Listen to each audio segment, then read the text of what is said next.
अस्सलामुअलैकुम सामीन। 26 ज़िलक़ादा और 16 जून है।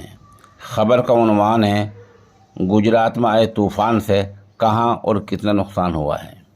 बताया जा रहा है कि अब तूफ़ान राजस्थान की तरफ मुड़ गया है, लेकिन गुजरात में जो नुकसान हुआ है, जो मुसद्दक़ा इत्तलात हमें मिली हैं वो बता देते हैं।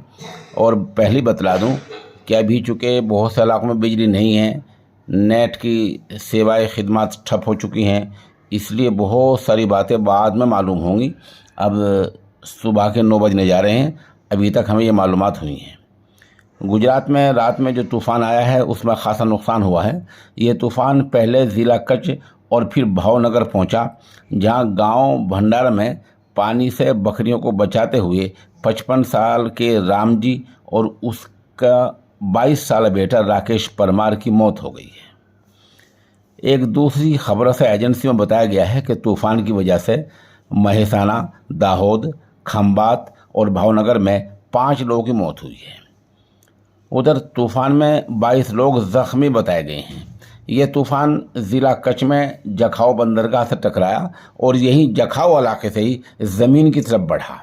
उस वक्त इस इलाके में बारिश ज़बरदस्त हो रही थी और 125 फी किलोमीटर की रफ्तार से हवा चल रही थी, आंधी आ रही थी। पूरे गुजरात में बारिश का माहौल है और बहुत सी जगहों पर रुक रुक कर बारिश हो रही है।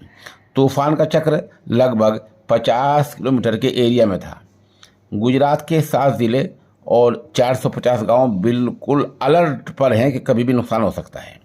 उधर समंदर के किनारे जो नशीबी निचले इलाके हैं उनमें पानी भर गया है।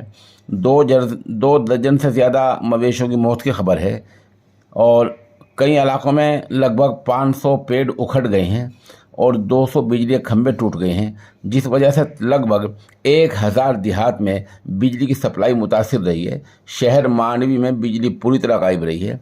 ज़िला कलेक्टर अमित अरोड़ा ने सहाफ़ियों को बताया कि एहतियाती तौर पर 5 तहसीलों की बिजली काट दी गई है।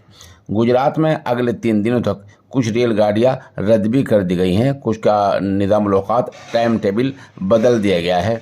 अभी तक यही इत्तिलात हैं। आप हमारे साथ बने रहें। खबर कुछ अपडेट होती है तो इंशाल्लाह हम अगला बुलेटिन दोपहर में किसी वक्त जारी करेंगे।